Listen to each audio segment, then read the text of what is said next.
Hey guys, so in this video, I'm going to show you how to project your future revenue expectations for a subscription business. The art of projecting your company financials or your company performance towards the future is key in the fundraising process. In the end, you want to come up to your investors with expectations that are not completely crazy so that they'll dismiss them right away, but also not too conservative so that your business is not exciting enough. So it's a balance of exciting enough, yes, but also a balance of reality. And to us, in the financial models that we help our customers make, the key to that is always driving the conversion and the revenue based on your spend, either on your sales team or your marketing team. So it's the marketing and the sales that drive conversions. I see a big mistake a lot of companies make when they just estimate the projections or the future customers just based on an arbitrary number that they come up with. We actually encourage you to focus on figuring out what's your cost of acquisition. Like how much are you going to pay to acquire a customer? How many new customers are you going to get based on how much you're going to spend? And that's the essence of what we try to build here. So the sheet that I'm going to be using for these projections is our subscription business financial model sheet. It's available for download on our website. I'm going to leave a link in the description. So let's get started.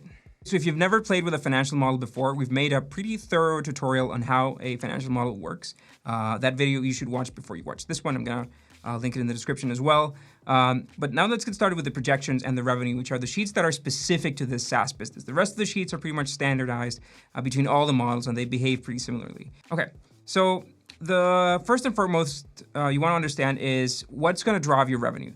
And there are three business models that a subscription business might have. One is self-service subscriptions. So that means somebody comes into your website, they log in, they activate your account without any sales required. So they just come in, sign up, and that's that. You can have some automated stuff going on, some automated email drip campaign, but the point is there are no salespeople involved in this process. Next up is inbound sales. So that's when you collect leads, maybe schedule a demo sort of thing. You don't have the pricing on the website. People can't sign up unless they talk to somebody on your team. So inbound sales, they come in, they become leads, and then somebody from your sales team manages those leads and tries to convert them, move them down the funnel. And then last but not least, outbound sales, that's the model where you have business development or sales, outbound salespeople, however you want to call them, and they're actively pursuing these partnerships, these sales, these customers. So that may be via cold emails, that could be just networking, that could be attending events. But the point is, human beings are the ones in charge of driving this revenue.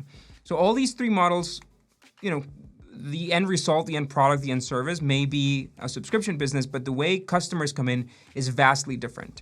I think that few companies are going to be using all three of them. Normally, a company is going to use one or maybe two, but probably not three unless they're a gigantic company with a product suite that sells to different sizes of business. Another important thing is pricing. So, for example, on self-service subscriptions, pricing is usually in the $100, $200 a month range. Inbound sales, since you need to support that team and the companies that you're targeting are probably bigger, then those deals and those products or services might be charging $1,000 a month. Could be a broad estimate. And then in outbound sales, that varies even more. You could be selling a product that's $100,000 a year via outbound sales, and that's still expected. So we're going to break down each one of them in a second and tell you how they behave. Okay, so let's start with self-service subscriptions. Now, the first thing here is what drives traffic for self-service.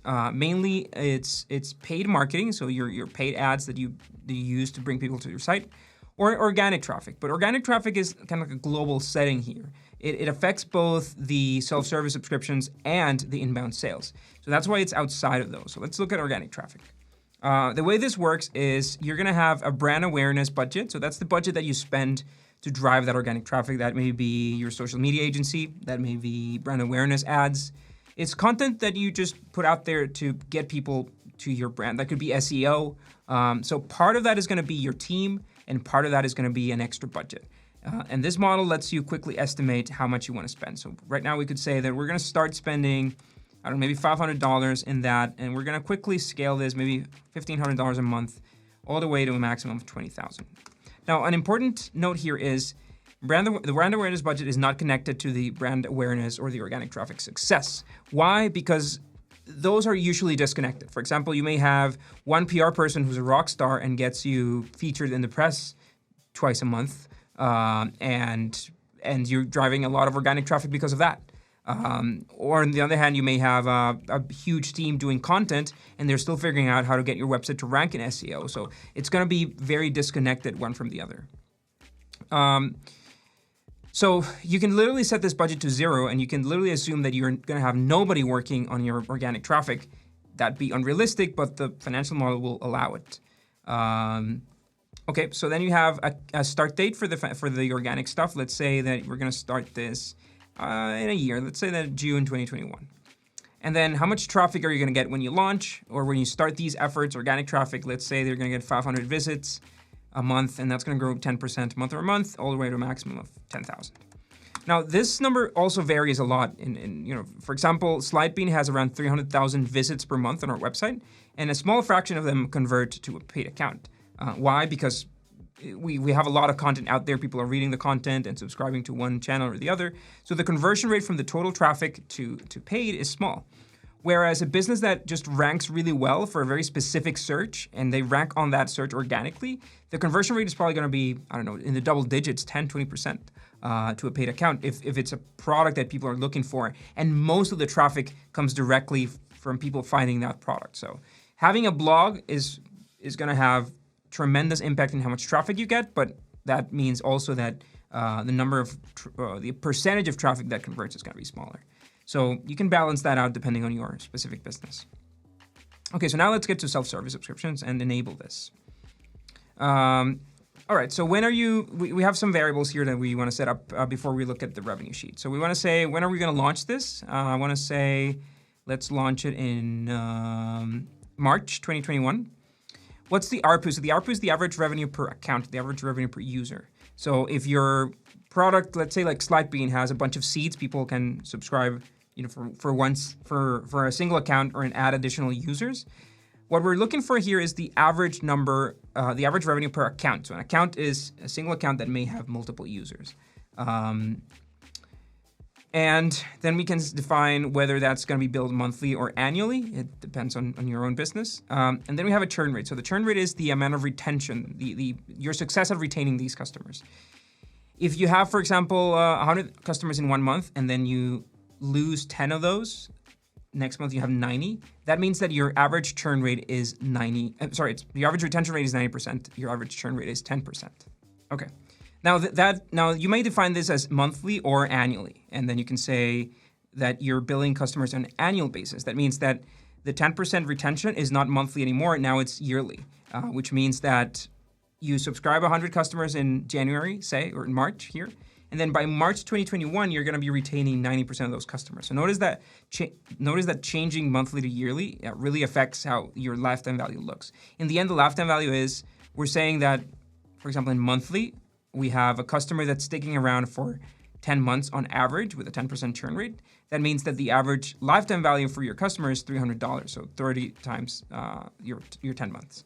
Again, if you're doing this annually, then that translates to 10 years, which is very different.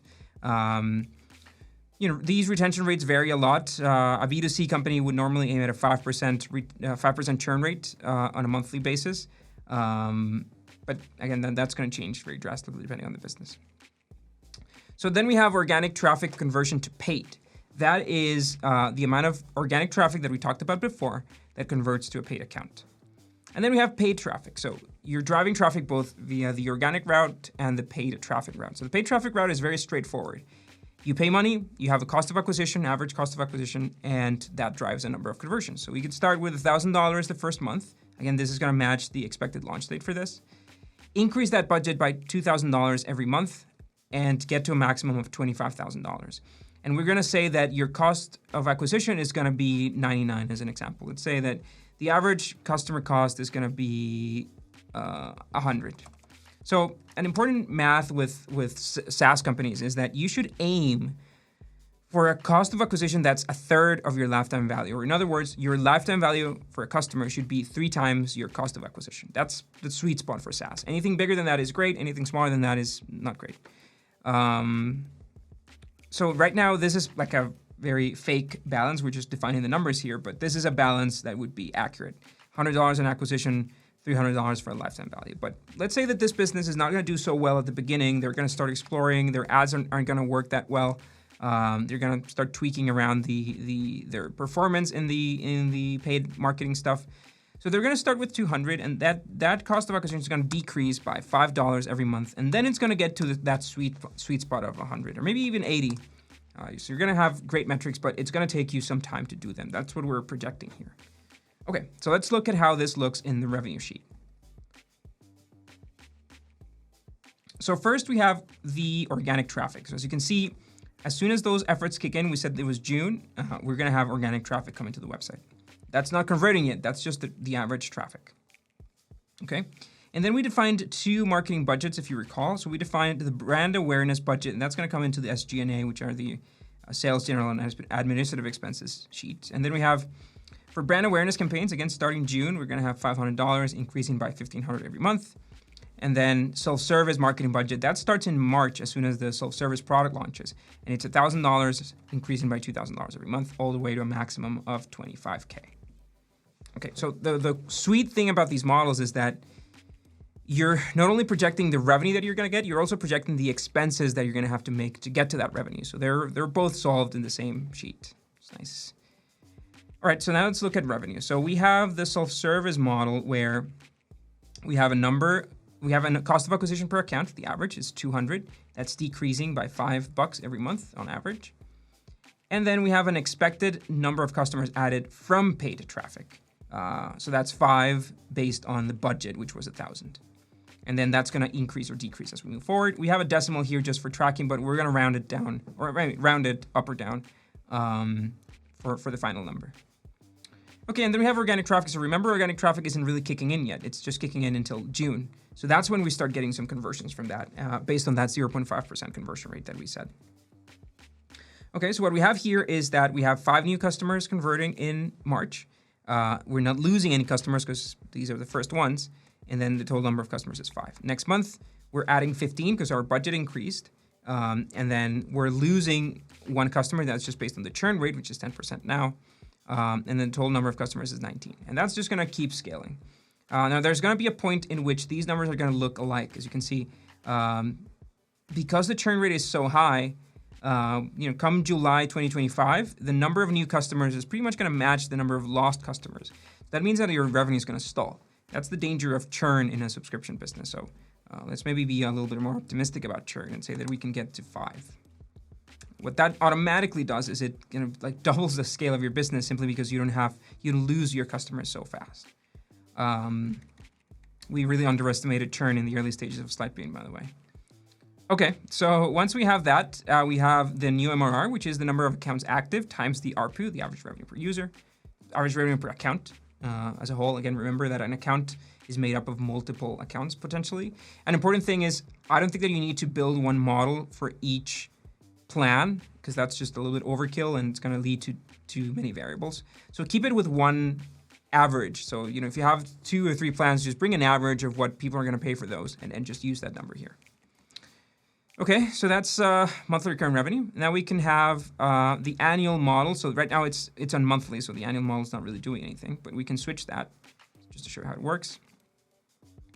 And then in the annual model, what's happening is instead of charging the MRR, we are charging the MRR times 12 because we're charging in advance. We're not losing customers in a monthly basis because the churn rate is annual. It's no longer monthly. So we only lose customers after a year.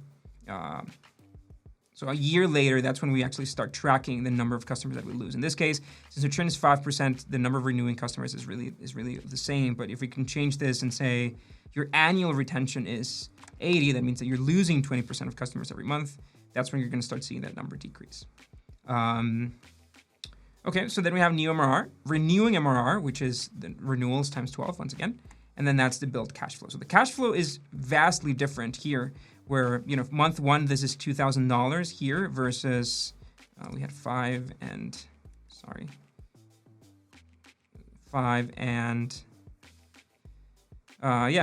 5 customers in the monthly plan. That was 150. Again, the cash flow changes a lot because you're billing these guys on an annual basis. All right, so that all gets tracked here. Like this is your KPI section for the revenue. So you have your MRR, your cost of acquisition, and so on, just to track. Like you can see, 3x is the ideal number. It actually decreases at a point as your marketing budget increases, but your cost of acquisition hasn't decreased enough just yet, and then it kind of picks back up and then continues to grow. That's based on the organic traffic, average lifetime value, and so on. So that's great. That is the self-service model. Let's look into the next one, which is the inbound sales. Again, few companies have multiple models. I'm going to disable this one just to keep it simple, but chances are your business might have one or two, but no more than that. Okay, so like I said, inbound sales works in a model in which you are bringing leads, not paid customers, but leads, and then you have sales agents that convert those leads. It's pretty similar to the other one where we have a launch date just like before. Let's set it to a year later. That's 2022. ARPU, so this is important. If you're going to have sales agents doing these sales, it's impossible to get away with that on a $10 a month subscription per account. You're probably going to have to be charging in the range of $500 per account for these numbers to make sense. We'll take a look in a second. Once again, you can choose monthly or yearly. You can choose the organic traffic conversion to lead. Now, this is not to a paid account. This is to a lead that then needs to be converted. Paid traffic, just like before, you can define a budget. Let's say 1,000, 500, maximum of 25. Cost per lead, again, not per paid customer, but by lead. Okay, so let's see how this looks. In the inbound sales, what we have is starting 2022, as we said, we're going to have the number of leads converting from paid traffic at a cost of $50 per lead. Then we have the number of leads coming from organic traffic, and then the total number of leads generated. Now, in this model where you have to do a demo or you have to jump on a call to complete the sale, you're going to need human beings to do that, and those are your agents. You can control that here. So you can say that the agent in charge of this is going to be the inbound sales agent, and that's just a drop down of the people that you have here under marketing and sales. And you can choose which of these agents or which of these hires is in charge of this. We have it as a default to the inbound sales agent. And how many leads they can handle in a given month. So what we're saying here is that one agent can handle 100 leads. That means that as long as we have under 100 leads, we're only going to need one guy. But at the moment that increases to 100 plus, we're going to need a second person to help them out. And that's going to be calculated automatically. Now, the number of leads here is not very steep because our paid traffic is not that aggressive. Maybe we can increase this a little bit. Change that, make it more steep. That's 2,000 a month, and then maximum of 100,000, let's say. So this is going to drastically increase the number of leads generated per month. And more importantly, it's going to tell us how many agents we need to handle those leads. So if you go to SG&A here, we're going to see that the number of sales agents is going to increase automatically based on this, right? So we're saying that we need 5, 4, 3, and one agent, depending on the month. This is just based on this number. If you set it to 25, that means that you're going to need 4 times as many people. It just depends on how many leads you expect a single agent to be able to handle. And that's going to vary depending on your business and how the sales cycle works. Last but not least, we have a conversion. So the conversion rate from lead to sale, which is now set to 10%. So if you go to the model, we'll see how right now it's set to monthly, just like before. We have a number of new customers based on that lead nurturing process, MRR subscribed, and then we have a lifetime value subscribed per month and MRR here. Annual would work the same, but you can come in here, and this is important, you can come in here and check what the math looks like, because the cost of acquisition for these customers, it's not only the marketing anymore, it's the marketing and the lead nurturing, the sales agents. So right now you can see that the LTV to CAC ratio is less than 1, which means that you're actually losing money per acquisition. But as your acquisition costs get more efficient, that is increasing to 2.1, 1.8. So this is still not at the level we want it to be. Now, this is an easy way to tell that your business may not be viable with the current variables. So you either estimate better conversion rates, or you either charge more for your product, or estimate better conversion rate from marketing, or estimate a smaller amount of sales agents. By changing those variables, you can flip these numbers. But that's the thing; it's finding the right amount of variables. And this model can very easily tell you if your business is logical, like if your business model makes sense based on, again, how much you estimate it's going to cost you to convert these customers. Okay, that's inbound sales. Last but not least, let's look at outbound sales. So this is actually the easiest one. So outbound sales assumes that you're going to be doing, you're going to have sales development representatives or business development people that are going to be reaching out outbound to companies. So let's see how this looks. Sorry. There we go. Okay. So we have an expected launch, just like before. Let's set it to June. We have an ARPU, which again, $10 would not make sense here. You're probably going to go with a $1,500 or $2,000 plan to justify this. Many of these are yearly, so I'm going to leave it yearly for now. The churn rate, let's say it's going to be 5. So 95% of your customers are renewing for a second year. Lifetime value skyrockets very quickly because you have a very low churn rate and then a very expensive plan. That's good. Now, the outbound reach out, who's going to handle that? We have this hard-coded as the outbound sales agent. You can control that person here. You can change their salary and all that from the teams and salaries sheet. And then you can say that, well, starting at the launch of this, which is June, I'm going to be hiring 1 new agent every month, all the way to a maximum of 10. And you can change this. It could be 20 or whatever you want it to be. And then we're saying that each one of these agents is going to close 1 deal per month on average. That, these are great deals. These are $480,000 deals for your company. So you can maybe get away with this. We'll find out in a second. The last variable here is a sales cycle, expected time. So maybe the moment you hire an extra agent, they're not going to close the sale right away. There's going to be a delay on that. So you can set this to 1, 2, 3, or 6 months as you prefer. So let's set it to 6 and come back here. So what we have here is the outbound model where we have a number of agents. This is very important because those are the guys driving that traffic.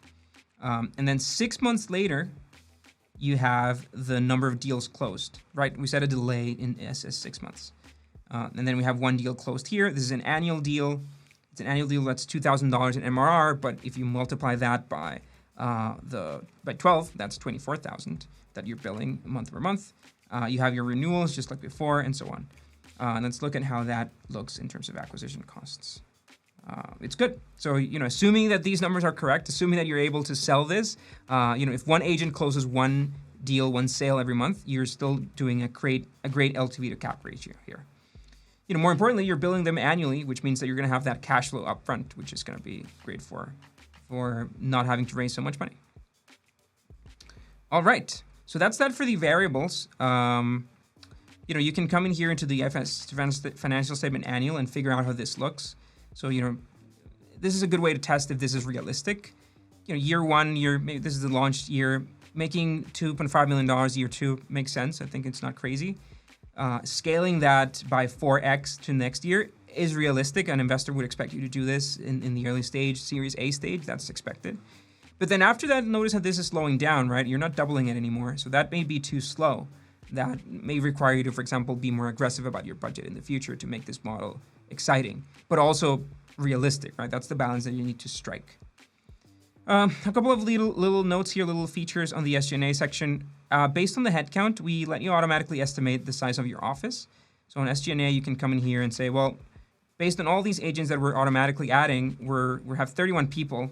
And if a seat in our co-working space or whatever costs $400, we're automatically going to estimate this here. Also, we have tech support and customer success. That's the last one, which is based on the number of customers that you have, and you can set this here, total active customers. You can define customer success or customer support people to support them. And then we can say here that for every 100 customers, we're going to need a new agent, and we're going to pick out of our list of customer support people who's going to be in charge of that. So let's say the junior support. And just like before, the number of junior support agents is going to scale. Where is that? Sorry. There you go. Junior support is going to scale automatically based on your user base. So if we, for example, just for the sake of an example, we enable all these models, which is going to cost a lot, but also drive a lot of traffic. That means that here in SG&A, we're going to have, again, proportionally scaling your customer success team as your business scales. That is the magic of a model. It's not only estimating revenue, but also estimating the cost of serving and producing that revenue, acquiring the customers, serving the customers, and so on. So this business is looking profitable now, as you have positive net income, some really nice EBITDA margins. Remember that we haven't added our dev team, so this is a product that doesn't exist yet because we only have a CTO. But the idea here is, try to add as many of your expenses as possible into the model so that you can really project how your business is going to look like in the future. All right, so like I said, this sheet is available on our website for download. You can find the link in the description if you want to download it. Hope that this was useful as a sort of a reference of how to project these towards the future. Make sure to hit that subscribe button, and we'll see you next week.